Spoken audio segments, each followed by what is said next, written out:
कोई भी खेती करना नहीं चाहता है सर, मजबूरी में करता है। किसान के ना पेट में भोजन रहता है, ना तन पर वस्त्र रहता है। क्योंकि मैंने जो महंगी गेहूं बेची उसी मैंने बोरवेल करा ली। और सुनिए, इसी सरकार में 33% से ज्यादा सब्सिडी मिलती है। मैं वही किसान हूँ, मुझे जब बिजली बिल भी महंगी पड़ेगी, इसी सरकार के इसी सब्सिडी से मैं अपना सोलर पैनल करा लूंगा। इनके पास कोई सबूत नहीं है, सिर्फ जवान है, जो मर्जी आप बोलो। अगर ये आज हमें कहीं नजर आ जाए कांग्रेस वाले, इनको इतना मारे इन्हें बचाने वाला कोई नहीं मिलेगा। ये पाकिस्तान से आए हुए, जिस जगह ये खड़े हुए, इन्हें मालूम है बम ब्लास्ट हुआ था या नहीं हुआ था। ये डाकू जवाहरलाल सन 60 में बेच के खा गया। गूगल पर क्या महंगाई रेट है, मैं उस पर बात नहीं करूंगा। मैं बात करूंगा कि जो मोटरसाइकिल, जो इलेक्ट्रिक सामान मोटरसाइकिल 50-60 हजार रुपया में हम खरीदते थे, वही 10 साल में लाख रुपया पार हुआ कि नहीं हुआ। अच्छा ये नहीं बताएंगे। एक मिनट। और इस पर परसेंटेज निकालिए आप। इस पर आप 60 हजार में वृद्धि हो गई 40 हजार, तो इसका परसेंटेज निकाल के देख लीजिए। क्योंकि अभी मैं कैलकुलेशन किया नहीं हूँ। जो महंगाई 15% है कि 25% है कि 50% है, मैं तो कहता हूँ 40% महंगाई है प्रयोग में। अब किताब में क्या लिखी गई है वो नहीं बताऊंगा। अच्छा, गिट्टी बालू छड़ सीमेंट का दाम 2014 से पहले सारे लोग मकान बनाए होंगे, दीवार जरूर खड़ा किए होंगे, क्या कीमत थी? अभी 6,500 सरिया मिल रही है। ठीक है, मजदूरी, हाँ, पहले मजदूरी का रेट ने कहा 2014 में 70 रुपया दिहाड़ी थी, आज का डेट में 700 रुपया। पहले भैया आराम से, अरे आराम से। हाँ चाचा, अरे ये कौन से 14 की बात कर रहा है? अरे 200 रुपए की झाड़ी थी, आज 800 रुपए की झाड़ी है मिस्त्री की। 800 रुपए लेता है, 800 रुपए काय को लेता है? मैं 200 रुपए दूंगा, मकान बना 200 रुपए। कौन सी महंगाई की बात कर रहा है? 4th क्लास का भारत सरकार का सरकारी कर्मचारी का बेसिक जो है, प्रारंभिक बेसिक जो होता है, जब आप सर्विस में लगोगे तो आपका बेसिक है 18,000 रुपया महीना, यानी 600 रुपया रोज। जब सरकारी कर्मचारी अपने कर्मचारी को 600 रुपया दे रही है रोज, तो ये बाबा कह रहे हैं कि प्राइवेट सेक्टर में लोग 800 कैसे कमा रहे हैं। वो अपवाद में कोई रेयर केस किसी दिन किसी को मजदूर नहीं मिलता है, तो जितना वो ले ले वो मंगा। लेकिन मासिक जो है 200-250 रुपया 300 रुपया से ज्यादा किसी का मजदूरी नहीं है सर, पूरे हिंदुस्तान में।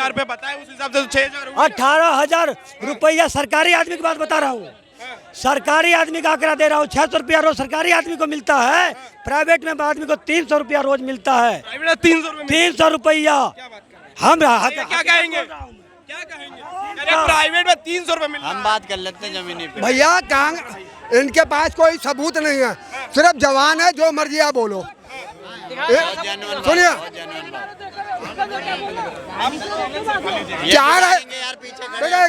4,000 रुपए का इन्हें कुछ नहीं मालूम है, ये कहाँ के हैं कहाँ के नहीं है हमें नहीं मालूम।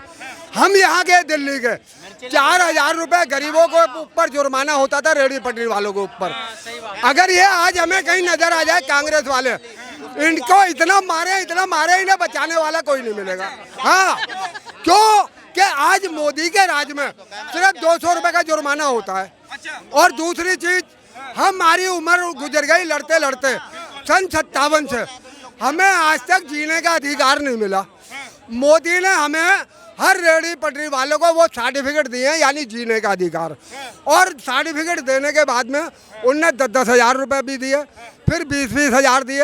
अब मोदी जी 50-50 हजार रुपये दे रहे हैं उन गरीबों को उठाने के लिए। क्या रेहड़ी पट्टी वालों को जो स्कीम लगाई जा रही है उठाने के लिए ये बकबक कर सकते हैं, सच्चाई अपने सामने नहीं ला सकते। अगर इनके पास सच्चाई है सामने लेके आए, और नहीं तो उन कांग्रेसी नेताओं को लाएं, अपने बाप से पैदा नहीं, अगर उनको मारता हुआ कोर्ट ना ले जाए। हम बोलो, सुनिए, इन्हें कुछ नहीं मालूम, क्योंकि ये पाकिस्तान से आए हुए हैं। हम बता रहे हैं, ये पाकिस्तान से आए हुए हैं, जिस जगह ये खड़े हुए, इन्हें मालूम है बम ब्लास्ट हुआ था या नहीं हुआ था? पहले ये बताओ, बम ब्लास्ट हुआ था या नहीं?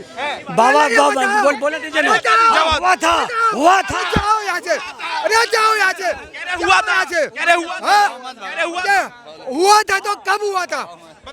2008 में हुआ था मुंबई में ताज होटल। नहीं मालूम, कुछ नहीं मालूम, समझे? पूरी दिल्ली में बम ब्लास्ट हो रहे थे, पूरी दिल्ली में बम ब्लास्ट हो रहे थे। चांदनी चौक चांदनी चौक, जामा मस्जिद, लाल किला और क्या नाम है Paharganj, Sarojini Nagar market, Lajpat Rai market, Lajpat Nagar market और सुप्रीम कोर्ट तक पे बम ब्लास्ट हुए।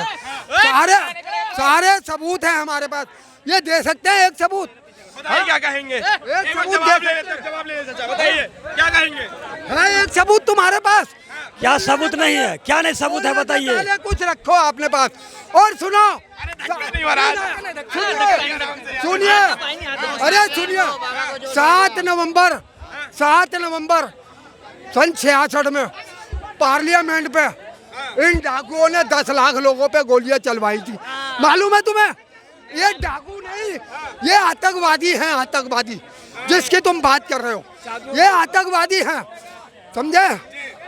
जवाहरलाल डाकू ने 62 में जब हमारे ऊपर चीन ने हमला कर दिया, मालूम है क्या कहा था?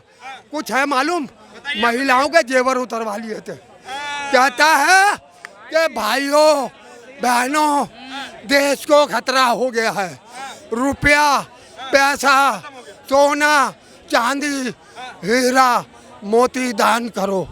भोले वाले लोग थे, वतन से प्यार करते थे। लोग कहने लगे भाई देश है तो हम हैं, देश है तो हम हैं। जेवर ऐसे उतार के फेंक दिए जैसे कोई फटा हुआ कपड़ा उतार के फेंक रहे हैं, समझे? ये डाकू भर के ले गए गाड़ियों में।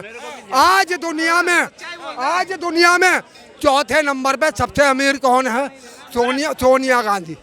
सोनिया गांधी और 46 अरब रुपया स्विस के बैंक में जमा है।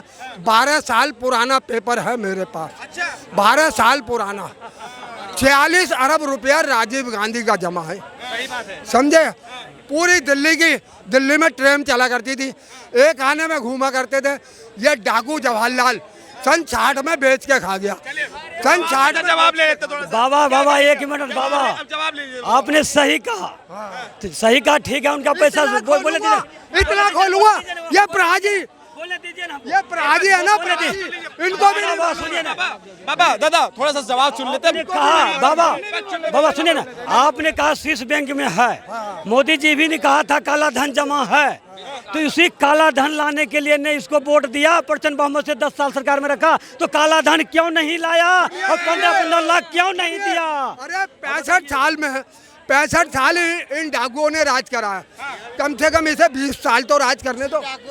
अरे अभी तो वो पैदा ही हुआ है, अभी तो खड़ा भी नहीं हुआ, अभी तो बच्चा है। बता देता हूँ, एक मिनट अभी माँ के पेट से पैदा, 1 मिनट, अगर इस बार माँ के पेट से पैदा हुआ है, अभी तो खड़ा भी नहीं हुआ। सुन तो लीजिए जवाब, क्या कह रहे हैं? मोदी जी जो कह रहे हैं 400 पार, ये 400 पार जो है ना, ये सांसद के लिए नहीं कर रहे हैं कि हमको 400 पार दीजिए। ये कह रहे हैं जो तेल जो है ना, सरसों का तेल, वे 400 पार हो जाएगा। गैस सिलेंडर 2000 पार हो जाएगा। इस गिट्टी बालू छड़ सीमेंट का दाम जो है ना 1500 रुपया कुंटल हो जाएगा। गारंटी दे रहे हैं इसकी क्या? हम गारंटी दे रहे हैं, गारंटी नहीं पार हुआ तो? अरे होगा सर पार, 2000 पार होगा। क्या बात कर रहे हैं? तेल 2000 पार होगा।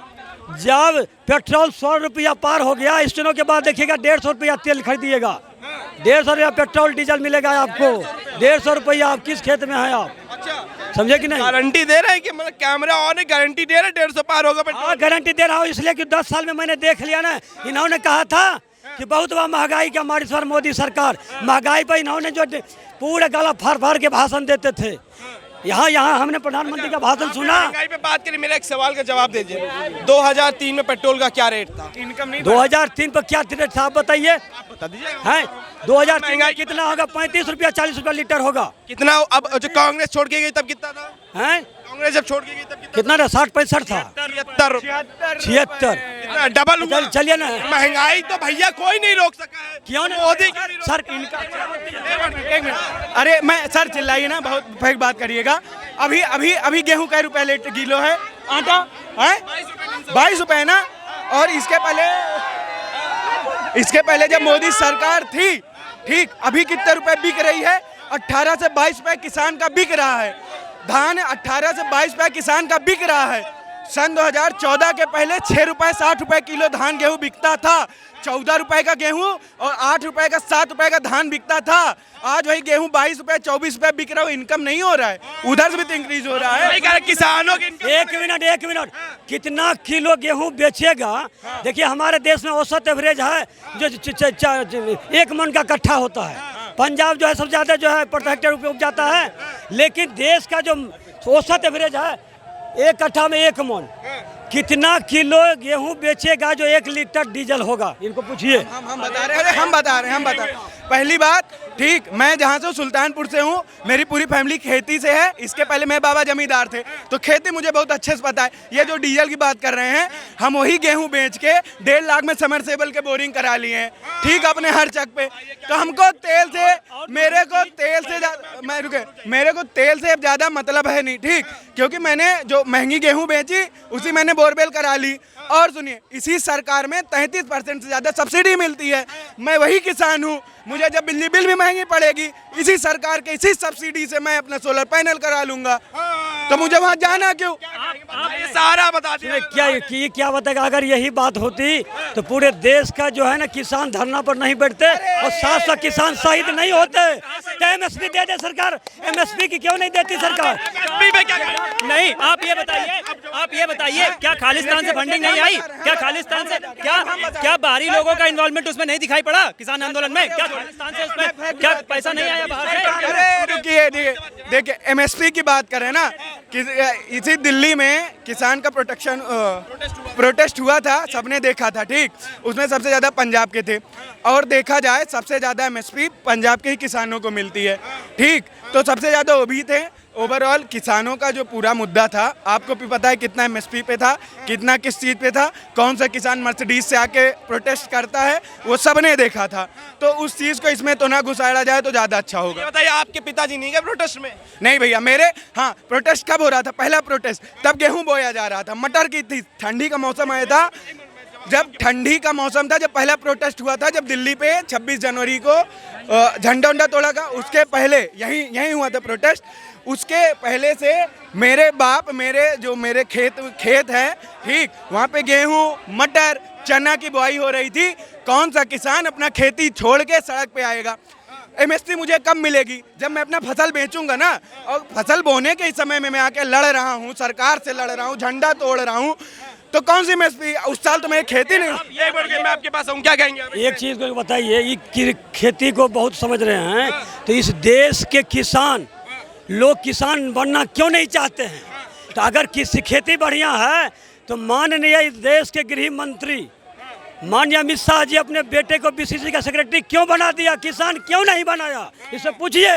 नेता अपने बेटे को नेता क्यों बनाता? अभिनेता अपने बेटा को अभिनेता क्यों बनाता? डॉक्टर अपने बेटा को डॉक्टर क्यों बनाता? इंजीनियर अपने बेटा को इंजीनियर क्यों बनाता? किसान क्यों नहीं? कोई भी खेती करना नहीं चाहता है सर, मजबूरी में करता है। किसान के ना पेट में भोजन रहता है, ना तन पर वस्त्र रहता है, और न बच्चे उसके स्कूल में पढ़ता है, न बच्चे को भोजन मिलता है। किसान की इस देश की आत्महत्या हर एक घंटा पे किसान हत्या करता है, आत्महत्या करता है हिंदुस्तान में। किसान के घर पर अगर बारिश होती है तो एक बूंद पानी बाहर नहीं गिरता है किसान का। किसान के बीवी बच्चे के तन पर बस्तर नहीं है, पेट में भोजन नहीं है। अगर गेहूं चावल उग जाता है तो महा जरूरत की चीज़ों को पूर्ति करने के लिए वो बेच देता है। मैं बीटेक बायोटेक्नोलॉजी कर चुका हूँ, ठीक, लास्ट सेमेस्टर चला मेरे तो कुछ। और लखनऊ के सबसे अच्छे कॉलेज में एनबीए एफिलिएटेड कॉलेज से क्यों, जिसकी फीस सबसे ज़्यादा है। 1 लाख के पीजी में रहता हूँ और मैं किसान के पास कुछ है ही नहीं। सबसे पहले नेट ऑन कर लूँ, सबसे पहले ये देखिए, अभी आपको दिखा रहा हूँ। सबसे पहले नेट मैं जवाब दे देता हूँ। इसके पास 20 बीघा जमीन है। यार देखिए, सुनिए, देखिए, आपको पता होगा आज जमाने में बुक पब्लिश कराना कितना 20-25 हज़ार रुपये लगता है। मेरी पहली तीसरी बुक सोना वर्ल्ड रिकॉर्ड मैंने बनाया था, गिनीज वर्ल्ड ऑफ बुक और रिकॉर्ड का। आपको पता होगा $800 रजिस्ट्रेशन चार्ज है, ठीक, वर्ल्ड रिकॉर्ड रजिस्ट्रेशन चार्ज दे के, ठीक, आरक्षण पे नहीं, कोई नहीं, पूरा पंडित जनरल कास्ट को पूरा पैसा देके किसान का। तीसरी बुक 20-22 हज़ार रुपये एक बुक पब्लिश कराने का लगता है। किसान पास तो कुछ है ही नहीं, किसान नंगा है।